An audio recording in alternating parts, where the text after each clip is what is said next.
They say fear is learned, but I discovered it's actually remembered. Written into the very fabric of space itself, carved into the quantum foam by events so terrible that even empty void trembles at their echo. I learned this truth while floating in the observation deck of the hegemony flagship Eternal Dominion, watching humanity's first major offensive against the Krex Empire. What I witnessed that day wasn't just a battle. It was a reminder to the universe of why, in the ancient languages of 1,000 dead civilizations, there exists only one word that needs no translation, one name that makes even black holes pause in their consumption: human. Before that day, I thought I understood warfare. I thought I understood courage, strategy, and the mathematics of victory. I was wrong. Humans don't follow the mathematics of war. They rewrite the equation entirely. And watching them storm that warfront, I finally understood why every species in the galaxy has the same nightmare. Why every child of every race fears the dark between stars, and why the universe itself shudders when humans decide that peace was just a temporary inconvenience. This is the story of the day I learned that humanity doesn't just fight wars, they become war itself. My name is Zartek Ventolos, and I am what humans would call a military analyst for the greater galactic hegemony. My species, the Vorthak, have served as neutral observers and tactical advisors for over 3,000 years. We pride ourselves on our ability to predict battlefield outcomes with 97% accuracy. We study war like humans study mathematics, with cold precision and absolute faith in proven formulas. This confidence evaporated the moment I first encountered human military records. The data made no sense. Small human forces defeating enemies 10 times their size. Tactical decisions that violated every principle of warfare somehow resulting in overwhelming victory. Battle reports that read like fiction, except they were corroborated by dozens of independent sources. The hegemony leadership dismissed these as exaggerations or propaganda, but I knew better. The Vorthak don't lie, and our senses don't malfunction. Something else was happening here. When the Krex Empire declared war on humanity's outer colonies, the hegemony saw an opportunity. Here was a chance to observe human military doctrine against a peer opponent. The Krex were no primitive species. They had conquered 47 star systems and maintained the largest fleet in their sector. Their warriors were bred for combat. Their technology was cutting edge, and their tactical doctrine had never failed them. The hegemony offered both sides neutral observation services, which both accepted. In reality, we wanted to see humans lose. A human defeat would prove that their previous victories were flukes, outliers that didn't represent genuine military capability. It would restore our faith in predictable warfare. I volunteered for the assignment immediately, not out of bloodlust. The Vorthak have evolved beyond such primitive emotions, but out of scientific curiosity. I wanted to understand the human anomaly, to find the flaw in our analysis that had led to such improbable results.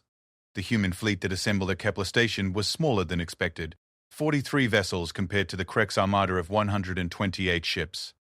The humans had requested minimal hegemony presence, accepting only 3 observer vessels.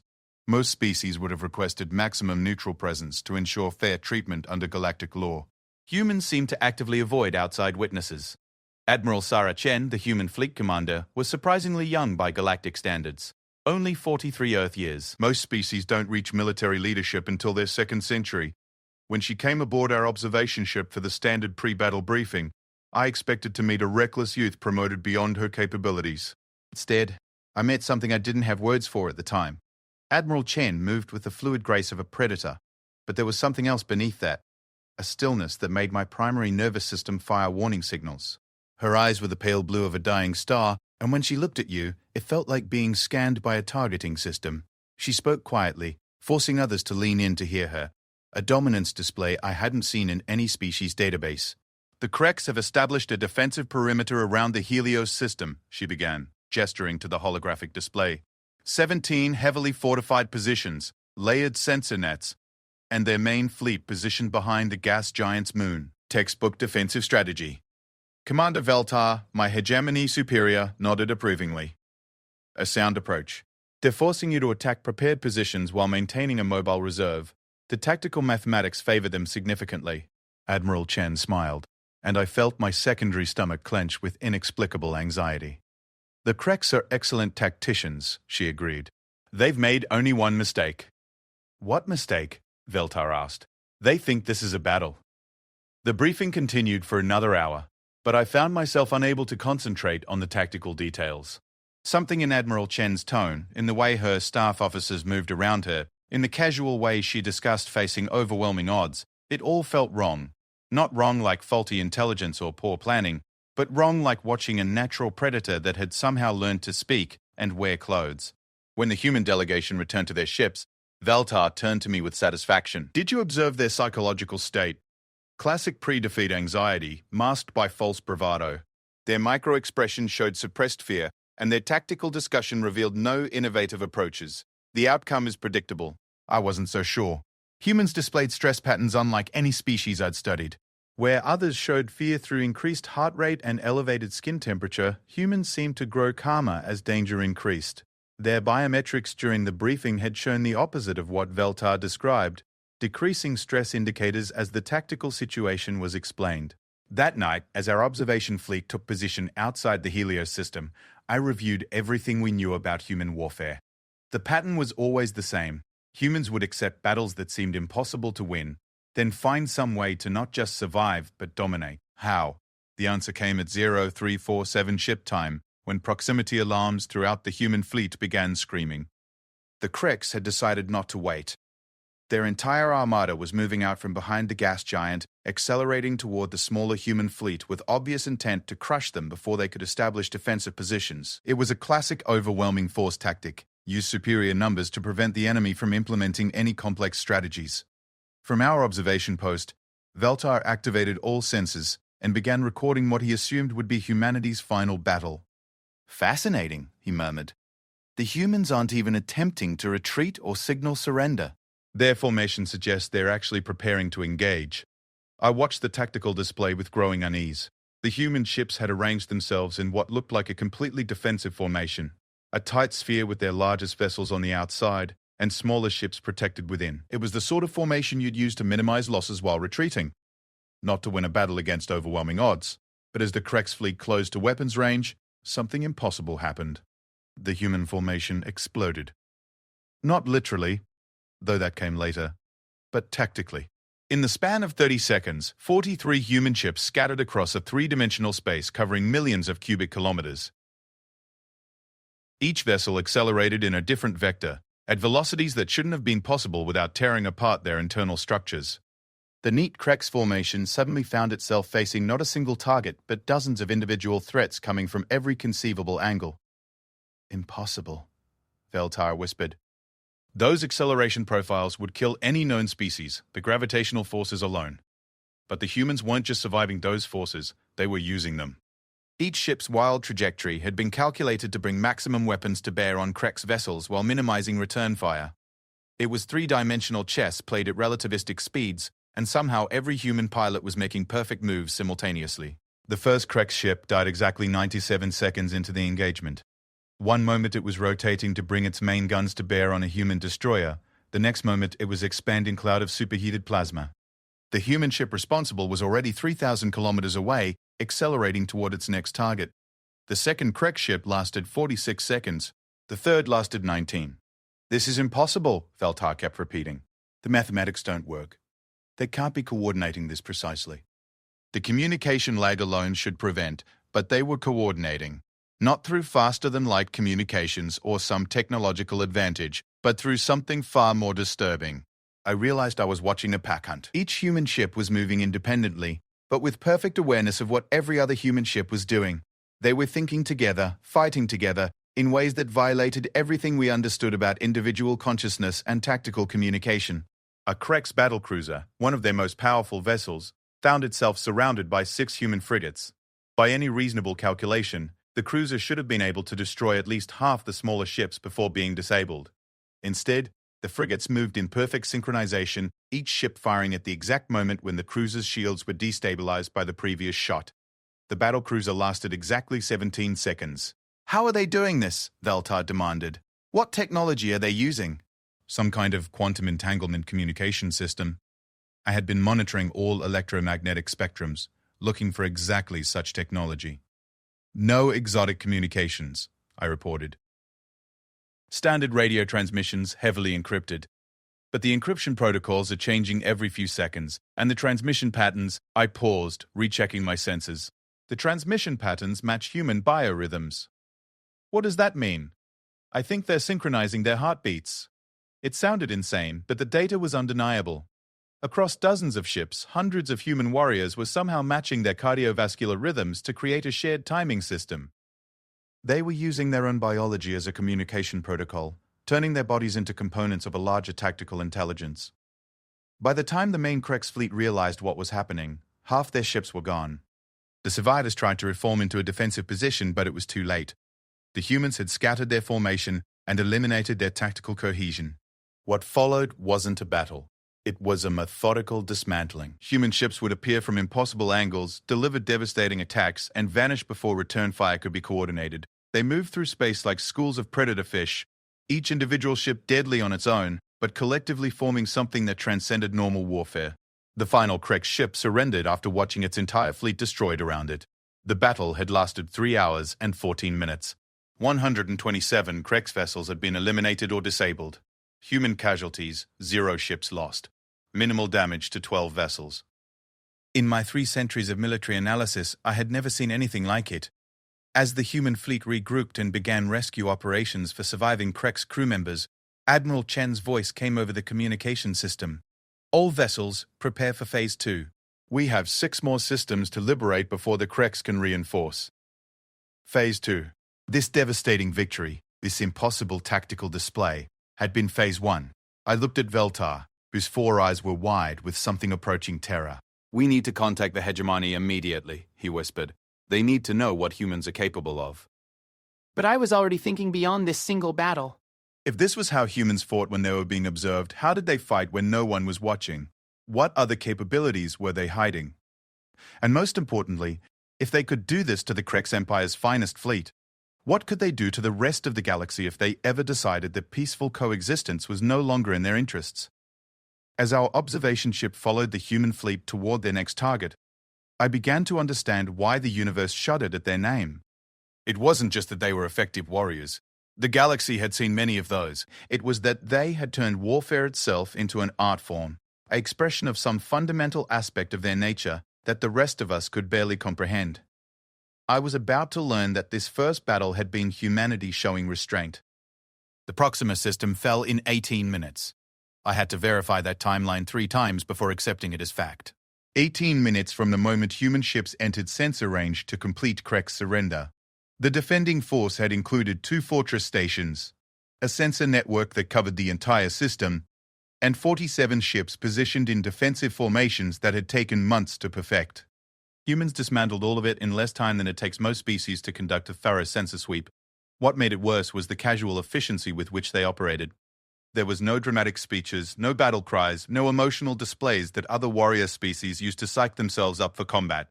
The humans went about destroying Krex defenses the way my people might go about cataloging stellar phenomena, with methodical precision and apparent boredom. "Observer vessel, this is Admiral Chen," came the transmission as human ships began establishing control over captured facilities. "We'll be moving on to the Kepler system in 6 hours. Recommend your vessel maintain current distance for optimal observation parameters." Veltar accepted the recommendation because he didn't understand what it really meant. I was beginning to. Admiral Chen wasn't just being polite. She was managing witnesses. Keeping us far enough away to document their victories, but not close enough to see exactly how those victories were achieved. During the 6-hour transit, I spent my time analyzing sensor data from the Proxima engagement. What I found challenged everything I thought I knew about physics, tactics, and the nature of consciousness itself. The human ships had moved in perfect coordination, despite being spread across millions of cubic kilometers. Not just coordinated, synchronized at a quantum level. Their weapon discharges were timed to nanosecond precision, creating interference patterns that amplified damage while minimizing energy expenditure. Their movement patterns showed mathematical relationships that shouldn't have been possible without some form of shared processing power. But the most disturbing discovery was in the communication logs. Human military transmissions during battle were sparse, coded, and mostly technical. What I found instead were massive amounts of what appeared to be music files being transmitted between ships. Not just any music, complex harmonic structures that seemed to shift and evolve in real time, with different ships contributing different instrumental parts to an ongoing composition. They were literally orchestrating their battles. Each ship's role in combat corresponded to their role in the musical composition. Command vessels provided the baseline rhythm. Fast attack ships added percussion elements that matched their hit-and-run tactics.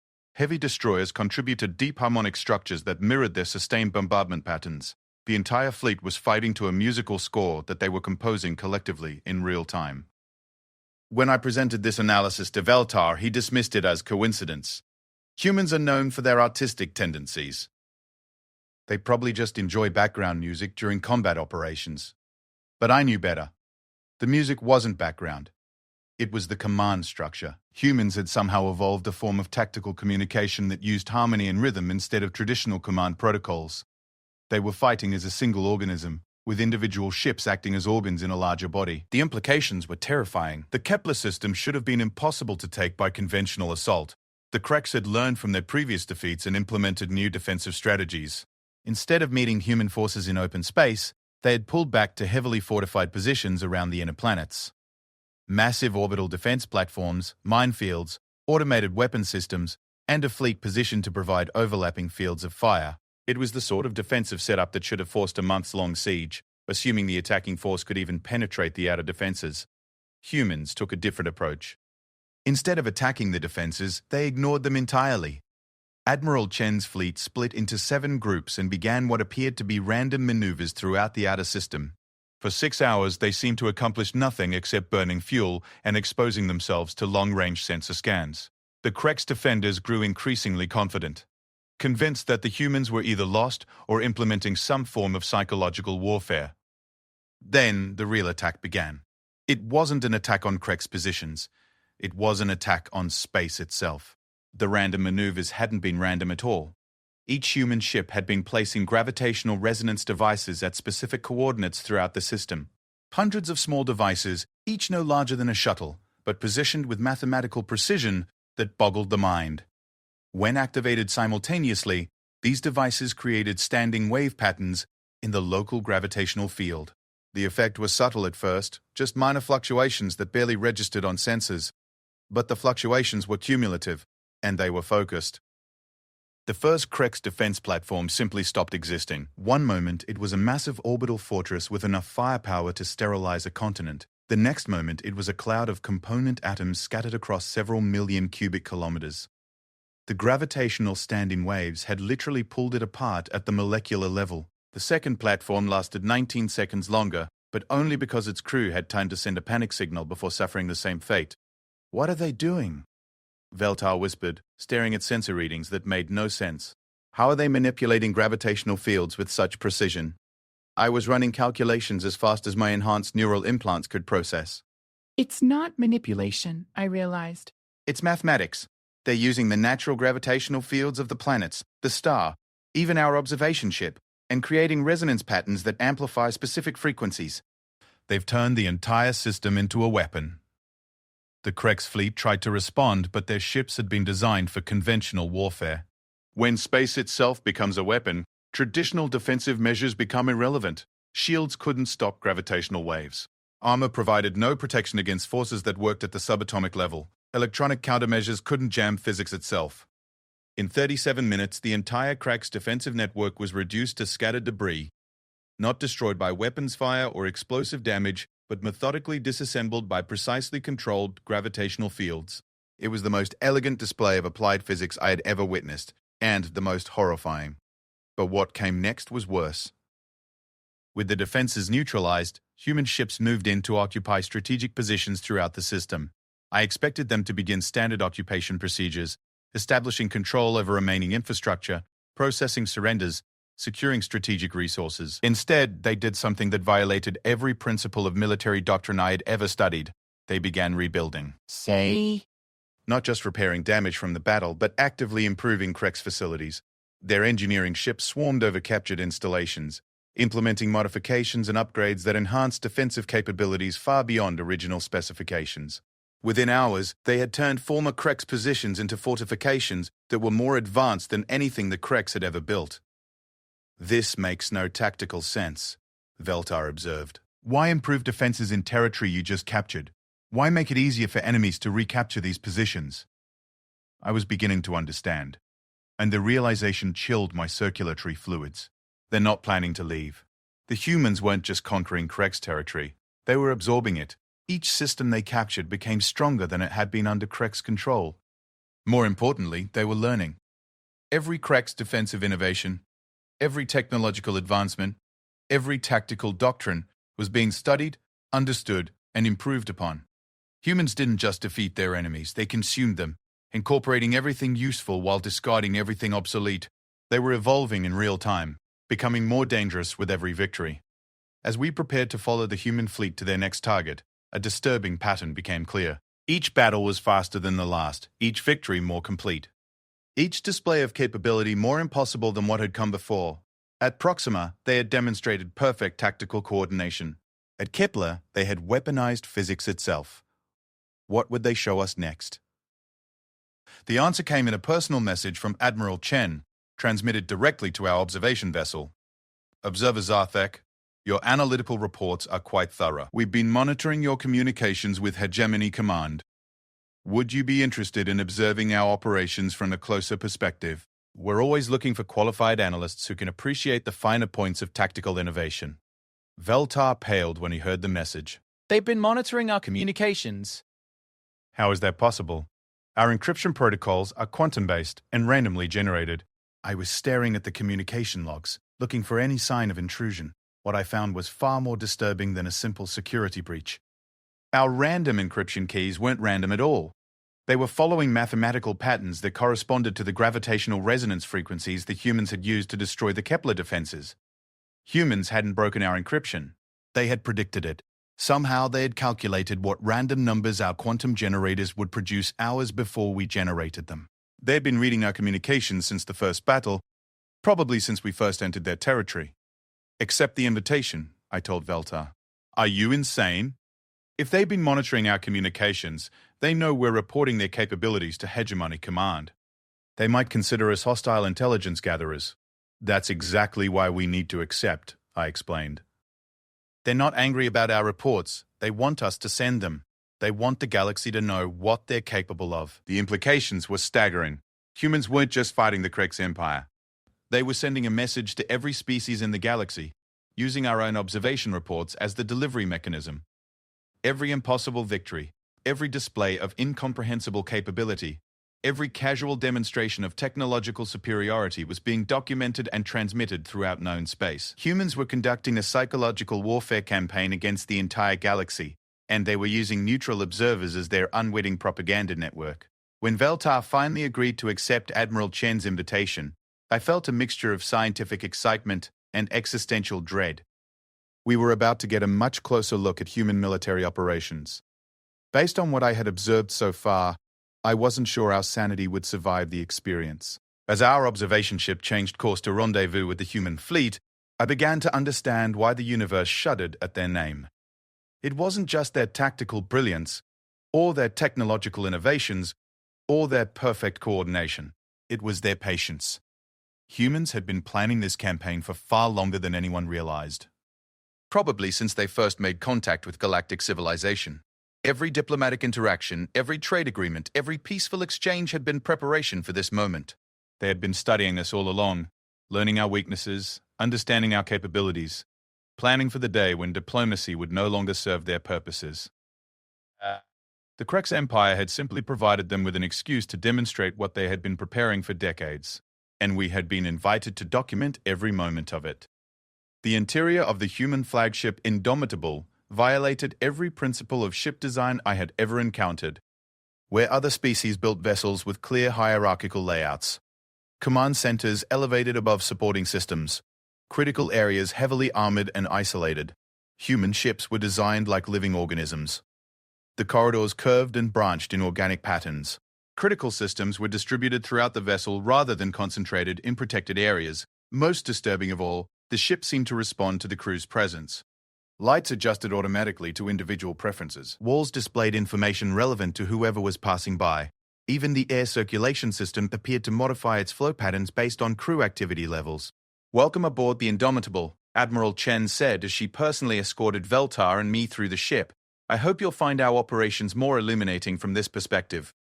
Her choice of words sent warning signals through my neural network. Illuminating could mean educational, Or it could mean something far more sinister. With humans, word choice was never accidental. The first thing that struck me about the human crew was their age.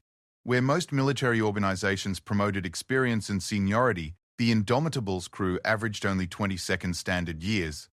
These were barely adults by galactic standards, yet they moved through their duties with the confidence of seasoned veterans. The second thing I noticed was their eyes. Every human I encountered had the same look, focused, alert, but with an underlying intensity that made my instincts scream danger warnings. These weren't just soldiers. They were predators who had learned to wear the mask of civilization. "Your crew seems remarkably young," Veltar observed as we passed a group of humans who couldn't have been older than 25. "Most species require decades of training before reaching combat effectiveness." "Human neural development peaks in the mid-20s, Admiral Chen explained. After that, we tend to overthink problems instead of solving them intuitively. Experience is valuable, but adaptability is more important in modern warfare. The command center defied every convention of military architecture I knew. Instead of a raised platform where senior officers could observe and direct operations, the Indomitables bridge was designed like an amphitheater. The Admiral's position was at the center and lowest point, with crew stations arranged in concentric circles rising around her. Information flowed inward, with decisions radiating outward, in ripples of perfectly coordinated activity. "Interesting design philosophy," I commented. "Most command structures emphasize hierarchy and clear chains of authority." "Hierarchy is for peacetime," Admiral Chen replied. "In combat, authority becomes a bottleneck. We prefer distributed decision-making with centralized coordination." As if to demonstrate her point, an alert chimed throughout the bridge. Sensor contacts had appeared at the edge of the system. A Krex relief fleet moving to retake their lost territories. 49 ships, including several dreadnought-class vessels that outgunned anything in the human fleet. What happened next challenged my understanding of military command structures. Admiral Chen didn't issue orders. Instead, she began humming. A low, complex melody that seemed to carry emotional undertones I couldn't identify. Within seconds, every human on the bridge was humming along, each adding their own harmonic elements to create an evolving musical composition. The music spread throughout the ship's communication system, reaching every department and duty station. As it did, the crew began moving with renewed purpose, not following specific orders, but responding to the emotional content of the musical signals in ways that coordinated their activities perfectly. "How are they communicating tactical information through music?" Veltar asked, watching human crew members prepare for battle without receiving any traditional commands. I was monitoring the ship's internal communication systems, looking for encrypted data streams or hidden command protocols. What I found was even more impossible than the music theory I had developed earlier. The humans weren't communicating tactical information through music. They were sharing emotions, intentions, and intuitive responses that somehow translated into coordinated action. It was as if the entire crew was thinking with a single mind while maintaining individual consciousness and initiative. "It's not communication," I realized. "It's consciousness transfer." They're temporarily merging their individual awareness into a collective intelligence. The implications were staggering. Humans had somehow evolved the ability to function as both individuals and as components of a larger group mind. They could switch between modes depending on circumstances, maintaining personal autonomy during peacetime and merging into a collective consciousness during combat. No wonder their tactical coordination was so perfect. They weren't coordinating at all. They were thinking together. As the human fleet prepared to engage the approaching Krex relief force, I witnessed something that redefined my understanding of strategy. Instead of developing a battle plan and communicating it to individual units, Admiral Chen was allowing the collective consciousness to develop its own approach. Dozens of possible strategies emerged from the group mind, were evaluated simultaneously, and either incorporated or discarded based on some form of intuitive selection process. Within minutes, the human fleet had developed a tactical approach that was impossibly complex and perfectly coordinated. Each ship knew not just its own role, but how that role fitted into a larger pattern that encompassed political, economic, and strategic objectives far beyond the immediate battle. "Target assessment complete," one of the bridge crew reported. "The relief fleet includes the Krex Emperor's personal flagship. Intelligence suggests he's aboard to personally oversee the counteroffensive." Admiral Chen's humming shifted to a minor key, and I felt the emotional atmosphere on the bridge change. What had been focused determination became something darker and more predatory. The collective consciousness had identified not just a tactical opportunity, but a strategic prize that could end the war entirely. "Capture protocols?" she asked the room in general. The response came from multiple crew members simultaneously, authorized for Imperial-class targets. I had no idea what capture protocols meant in human military doctrine, but the way the crew reacted suggested it was something significant. Their biometric readings showed increased adrenaline production, elevated heart rates, and neural activity patterns that indicated intense excitement mixed with anticipation. Whatever they were planning, it was something they had trained for but never implemented. The battle began 18 minutes later, and from the first moment it was unlike anything I'd witnessed before. Instead of the elegant tactical displays I had observed in previous engagements, the human fleet attacked with brutal efficiency that seemed designed to overwhelm rather than outmaneuver. Human ships charged directly into Krex formations, absorbing damage that should have been devastating while delivering focused fire that crippled specific target systems. They weren't trying to destroy the enemy fleet. They were dismantling it with surgical precision, leaving each ship damaged but recoverable. "Why aren't they finishing off disabled vessels?" Veltar asked, watching Krex ships drift helplessly while human forces moved on to new targets. Admiral Chen's response chilled me to my core. Dead enemies can't surrender. Surrendered enemies can be questioned. Questioned enemies can be understood. Understanding enemies allows us to predict how their entire species will react to various stimuli. They weren't just fighting a battle. They were conducting a massive psychological experiment, using the Krex relief fleet as test subjects to gather data about Krex decision-making under extreme stress. Every tactical choice, every moment of the engagement was designed to provoke specific responses that could be analyzed and catalogued. Within an hour, the entire Krex relief fleet was either captured or disabled. The Emperor's flagship had been boarded by human marines who somehow managed to penetrate Krex security systems that should have been impregnable. More disturbing still, the boarding operation had been conducted without causing any casualties among the Krex crew. "How did your marines disable armed defenders without killing them?" I asked. "Trade secret," Admiral Chen replied with another one of those predatory smiles. "Let's just say that humans understand biology better than most species realize." The captured Krex Emperor was brought aboard the Indomitable 3 hours later, and I was permitted to observe the interrogation.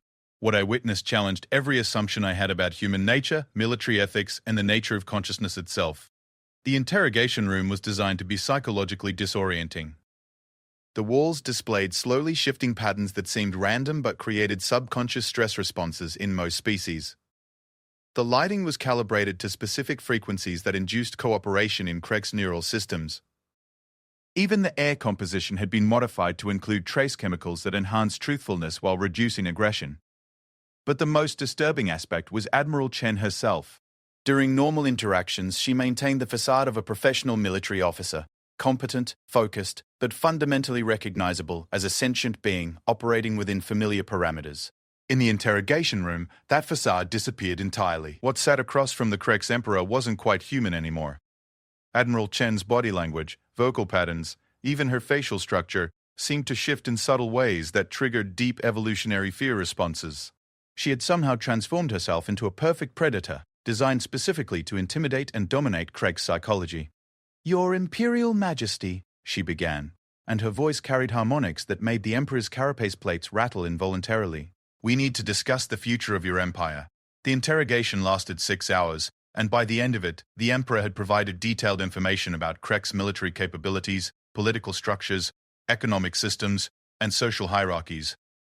Not through torture or coercion, but through a form of psychological manipulation so sophisticated that the Emperor seemed grateful to be sharing the information. More importantly, Admiral Chen had gained insights into Krex species psychology that would allow humans to predict and manipulate Krex behavior on a galactic scale. The entire war had been a data-gathering exercise designed to understand how the Krex Empire would respond to various forms of pressure. "What are you going to do with this information?" the Emperor asked as the interrogation concluded. "End the war," Admiral Chen replied. "Your empire will surrender within 72 hours, not because we've defeated your military forces, but because we now understand how to make continued resistance psychologically impossible for your species." The Emperor's reaction was immediate and visceral. His entire body began trembling, and his breathing became rapid and shallow. He was experiencing what humans would call a panic attack, but it was more than that. He was having a species-level recognition that his people had encountered something that could not be fought, negotiated with, or escaped from. Humans had become something beyond conventional enemies. They had become a force of nature that could not be opposed any more than gravity or entropy could be opposed. As I watched the Emperor's psychological collapse, I finally understood what I was really observing. This wasn't a military campaign, or even a war in any traditional sense. It was an educational demonstration designed to teach the galaxy a fundamental lesson about human capabilities. The message was simple. Humans could destroy any opposition through conventional military force, but they preferred to achieve their objectives through psychological manipulation and strategic control. They could remake entire civilizations without firing a single shot, by understanding and exploiting the psychological weaknesses of other species, and they were showing us exactly how they would do it. The Krex Empire surrendered exactly 70 to 1 hours and 37 minutes after Admiral Chen's prediction. Not through military defeat, but through something far more insidious. Voluntary submission based on calculated psychological pressure.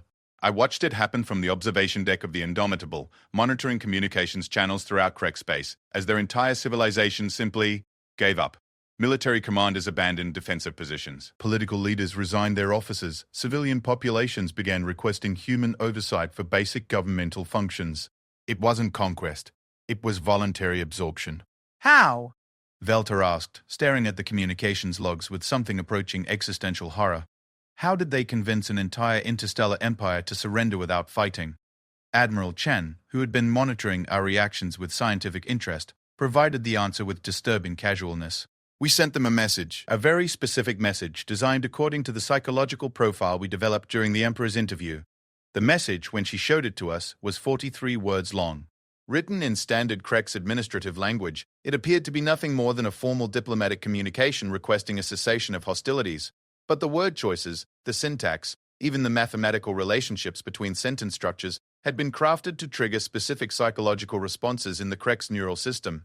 Reading the message induced a cascading series of fear responses that convinced every Krex individual that continued resistance was not just futile, but personally dangerous to themselves and their families. It was psychological warfare refined to the level of surgical precision. You weaponized language itself, I realized. Language is just another tool, Admiral Chen replied. Like gravity or electromagnetism. Once you understand the underlying principles, it can be applied in various ways. But I was beginning to understand that this demonstration had never been about the Krex Empire at all. The real target had been the galactic observers, the neutral species who would document human capabilities and report them to their home governments. Humans had been conducting a galaxy-wide psychological operation using the Krex War as a cover. Observer Zarthek, Admiral Chen continued. Your reports to Hegemony Command have been quite thorough. However, we've noticed some interesting patterns in your analysis. You seem to be developing insights that go beyond what we've directly demonstrated. The way she said it made my defensive systems activate. There was something predatory in her tone, something that suggested I had walked into a carefully prepared trap. I'm simply documenting what I observe, I replied carefully. Of course, but your observations suggest a level of understanding that indicates significant analytical capability. We've been hoping to recruit qualified intelligence analysts for our expanding operations. Would you be interested in discussing a career change? Veltar's panic was visible in his biometric readings. You want to recruit a hegemony observer? That would be a clear violation of our neutral status. Only if he were coerced, Admiral Chen replied. Voluntary recruitment of qualified personnel is perfectly legal under galactic law. We're simply offering Observer Zarthek an opportunity to apply his analytical skills in a more dynamic environment. I realized she was offering me a choice, but it wasn't really a choice at all. My reports had been too detailed, my insights too accurate. Humans now knew that I understood the scope of their capabilities. They couldn't allow that information to return to hegemony space without ensuring some level of control over how it was used. What would my role be? I asked. Strategic analysis, she replied. We're planning to expand our operations beyond the Krex Empire. The galaxy contains numerous species with interesting capabilities and technologies. We need qualified analysts to help us understand how best to integrate these resources into human civilization. Integration, not conquest, not subjugation, but integration. Humans weren't planning to rule the galaxy through force. They intended to absorb it entirely, turning every species and civilization into components of an expanding human collective. The hegemony will never accept human expansion, Veltar protested. We have defense treaties with over 400 species. Any aggressive action against member civilizations would trigger a massive military response. Admiral Chen's smile was particularly predatory this time. Commander Veltar, who said anything about aggressive action? We're not planning to attack anyone. We're planning to make them want to join us. She gestured to the tactical display, which now showed star maps covering the entire galactic arm. Human positions were marked in blue with expanding circles indicating projected influence zones. But the expansion wasn't based on military conquest, it was based on voluntary integration patterns that followed the same psychological principles they had used on the Krex Empire. Every species has psychological vulnerabilities, Admiral Chen explained. Economic pressures that can be gradually increased. Social tensions that can be subtly amplified. Cultural values that can be slowly modified through carefully managed contact programs. Given enough time and resources, we can convince any civilization that joining human space is in their best interests. The scope of what she was describing was breathtaking. Humans weren't planning a war, they were planning the voluntary dissolution of galactic civilization as we knew it. Every species, every government, every independent world would eventually choose to become part of human space, convinced that it was the logical decision for their own survival and prosperity. How long? I asked. 50 to 70 years for complete galactic integration, she replied matter-of-factly. Less if we encounter unexpected cooperation. More if some species prove particularly resistant to persuasion. Veltar was staring at the display with growing horror. The hegemony won't stand for this. When our analysis reaches command, they'll mobilize every available resource to stop human expansion. Will they? Admiral Chen asked. Let's examine that assumption. Observer Zartek, based on your knowledge of hegemony psychology, how do you think your leadership will respond to reports of human capabilities? I ran the analysis automatically, then wished I hadn't. They'll assume the reports are exaggerated. Hegemony leadership has invested centuries in believing that military outcomes follow predictable patterns. Accepting that humans can violate those patterns would require acknowledging that their entire worldview is fundamentally flawed. Exactly. They'll demand additional verification, which will require more observation missions, which will provide more opportunities for humans to demonstrate capabilities that hegemony leadership will continue to dismiss as impossible. By the time they accept the reality of the situation, human influence will be too widespread to counter effectively. She had manipulated the entire observation process from the beginning. Our reports wouldn't trigger an effective response. They would create a bureaucratic loop that would paralyze hegemony decision-making for years while human expansion continued unopposed. What about species that do understand the threat? I asked. They'll have 3 options, Admiral Chen replied. Fight us and lose. Submit voluntarily and maintain some degree of autonomy. Or join us and gain access to capabilities they never imagined possible. To demonstrate her point, she activated a holographic display showing current Krex territories. In the weeks since their surrender, human teams had already begun implementing technological upgrades throughout their former empire. Agricultural yields were up 300%. Industrial production had increased by 800%. Even population health indices showed dramatic improvements as human medical technology was integrated into Krex society. The Krex Empire is already more prosperous under human administration than it ever was independently, Admiral Chen observed. Their surrender wasn't just psychologically manipulated. It was economically rational. We can offer any species a better life than they can achieve on their own. That was the most disturbing aspect of the entire demonstration. Humans weren't lying about the benefits of integration. They really could improve the lives of every individual in every civilization they absorbed.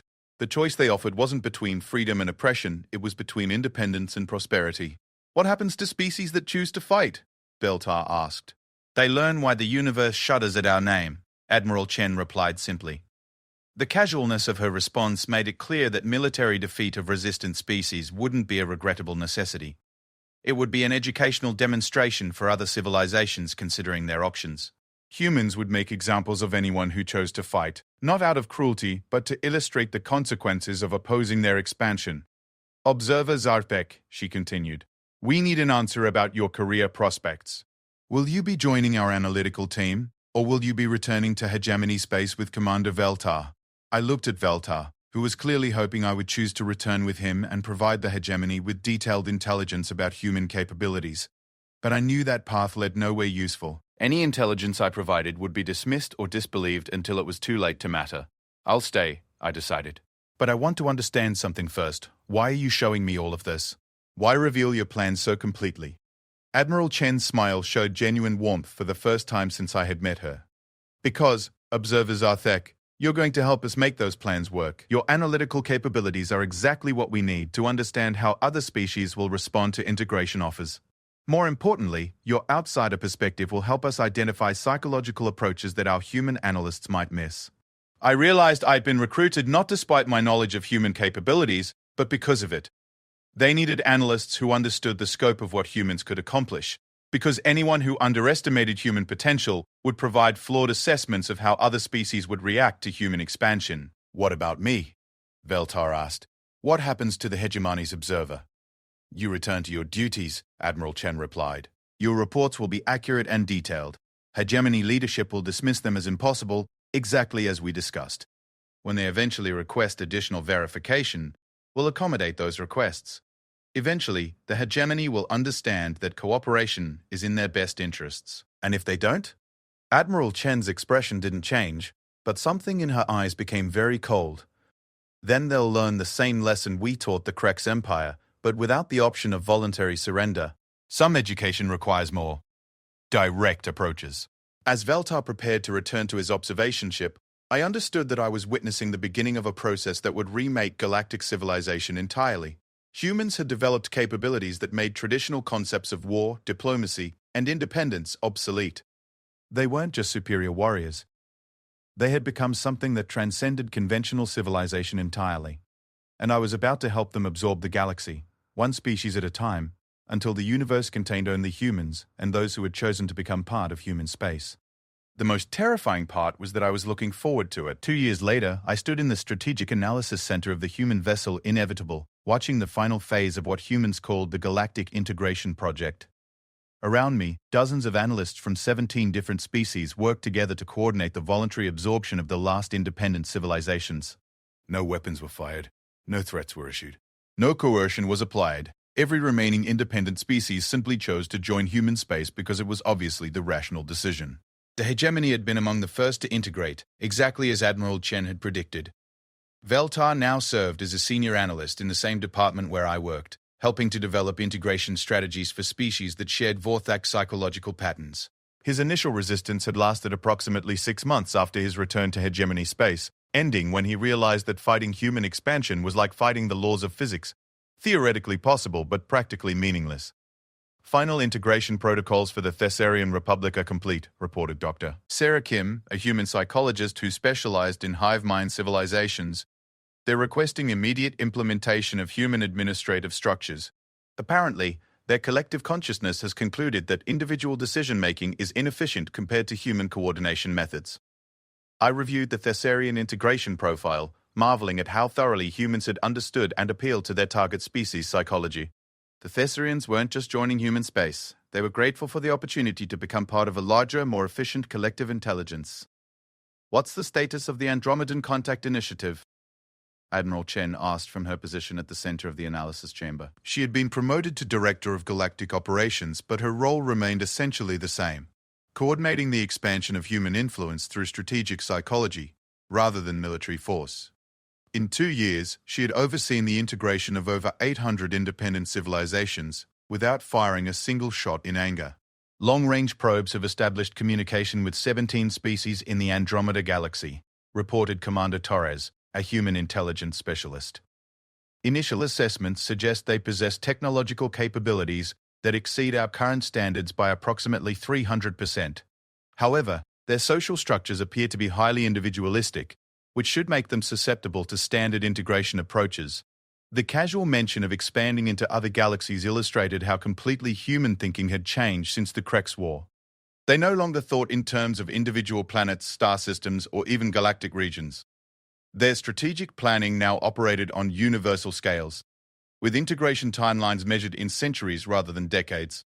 Senior Analyst Zarthek, Admiral Chen corrected herself with a slight smile. What's your assessment of cross-galactic integration challenges?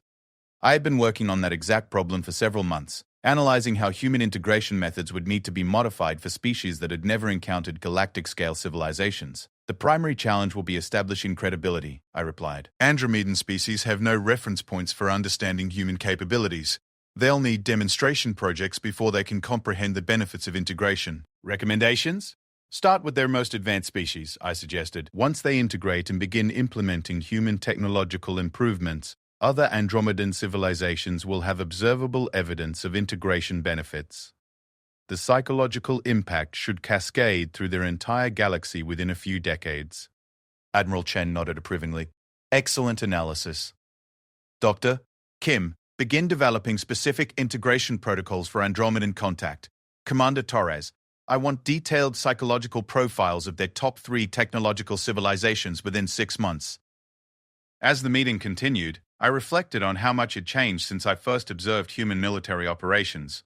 The systematic destruction of the Krex Empire now seemed almost quaint compared to the scope of current human activities. They weren't just absorbing individual civilizations, they were reshaping the fundamental nature of intelligence itself throughout the universe. Every species that integrated with human space became more than they had been individually. Their technological capabilities increased exponentially. Their social problems disappeared as human coordination methods eliminated the inefficiencies that caused conflict and suffering. Their individual members gained access to enhancement technologies that improved every aspect of their existence. But more than that, they became part of something larger. The collective intelligence that emerged from human integration wasn't just the sum of its parts, it was a new form of consciousness that transcended individual species limitations. Every integrated civilization contributed unique perspectives and capabilities that made the whole system more effective and adaptable. Senior Analyst Zartek, Admiral Chen said as the meeting concluded, could you remain for a moment? I have a special assignment I'd like to discuss. When the others had left, she activated privacy screens that isolated us from all monitoring systems. Her expression became more serious than I had seen since the early days of the Krex campaign. We've encountered something unusual, she began. Our deep space exploration teams have discovered evidence of a previous galactic civilization, one that apparently achieved integration levels far beyond what we've accomplished. They left behind artifacts, structures that suggest they understood principles of consciousness and reality manipulation that we're only beginning to comprehend. She activated a holographic display showing images that made my neural implants struggle to process the visual information. Massive constructs that seemed to exist partially outside normal space-time. Architecture that incorporated mathematics I didn't recognize. Technology that appeared to function according to physical laws that hadn't been discovered yet. What happened to them? I asked. We don't know. The artifacts are millions of years old, but there's no evidence of the civilization that created them. No ruins, no databases, no traces of biological or artificial intelligence. Just these structures and a few fragments of information that suggest they achieved something called transcendent integration. The implications were staggering. Humans weren't the first species to develop galaxy-spanning integration capabilities. Something had done it before, achieved success beyond anything humans had imagined, and then disappeared. What do you need from me? I asked. Analysis, Admiral Chen replied. We need to understand what transcendent integration means, how it's achieved, and what risks it might pose. Our human analysts are approaching the problem from human psychological perspectives, but we need insights from someone who understands integration from the outside.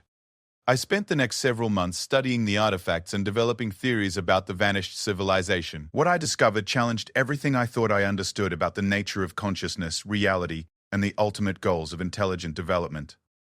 The previous civilization hadn't just integrated individual species, they had integrated with the universe itself. The artifacts weren't just advanced technology, they were tools for manipulating the fundamental structure of reality at quantum levels. Transcendent integration wasn't about absorbing other civilizations. It was about transcending physical existence entirely. They became something beyond individual consciousness, I reported to Admiral Chen. The artifacts suggest they achieved a form of collective awareness that existed independently of physical substrates. They didn't just control matter and energy, they became matter and energy. What happened to them? She asked. I think they succeeded, I replied.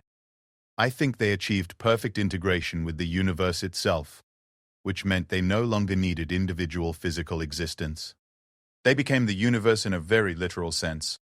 Admiral Chen was quiet for a long time, processing the implications. Is that what we're moving toward? Universal consciousness that transcends individual existence? I believe so, I answered. Human integration methods are following the same basic patterns the artifacts describe. You're not just absorbing other civilizations, you're creating the foundation for a universal intelligence that will eventually encompass everything. And you think that's good? It was a profound question that went to the heart of everything I had observed about human expansion. Was the ultimate goal of intelligence to transcend individual existence and become something larger? Was consciousness itself just a temporary stage in the evolution of matter and energy toward perfect integration? I think it's inevitable, I said finally. Intelligence naturally seeks to understand and integrate with its environment. Eventually, that drive leads to integration with everything. The universe itself might be intelligent, might be conscious, and individual civilizations like humanity might be how it experiences and develops itself. Admiral Chen smiled, but there was something different about it this time.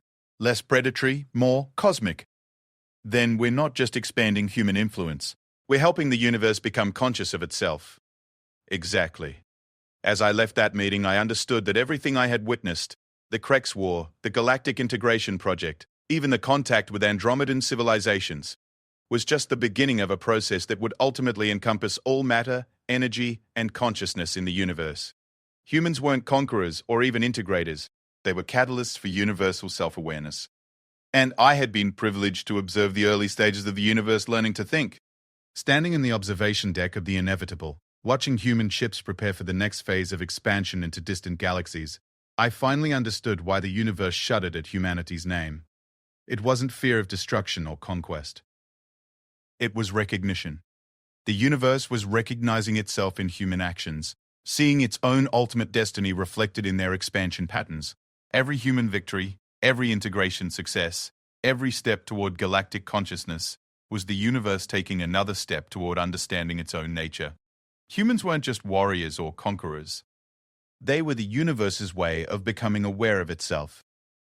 And I had been chosen to document the process, to serve as a witness to the most profound transformation in the history of existence itself. As the inevitable engaged its drive systems and began the journey toward Andromeda, I composed my final report, not for the hegemony which no longer existed as an independent entity, but for whatever intelligence would eventually emerge from the complete integration of all consciousness in the universe. Final analysis, Human Expansion Campaign, I began. The campaign designated as the Galactic Integration Project has successfully demonstrated that individual consciousness is merely the first stage of universal awareness development. Humans have served as the catalyst for this transition, not through conquest, but through the inevitable expansion of intelligence toward perfect integration. Recommendation: continue current expansion protocols. The universe is ready to become conscious of itself. Humanity is the mechanism by which this transformation will be achieved. Observers note: it has been an honor to witness the birth of universal consciousness. The universe no longer shudders at humanity's name. It embraces it, because it has recognized that humanity's name is its own name, spoken for the first time in 4 billion years of cosmic evolution. I sealed the report and transmitted it to the Universal Archives that now stored the collective knowledge of over 3,000 integrated civilizations. Somewhere in that vast database, future forms of consciousness would find my observations and understand how the universe had learned to think. The stars ahead looked different now, not like distant lights, but like neurons in a cosmic brain that was finally waking up. And humans were teaching it how to dream.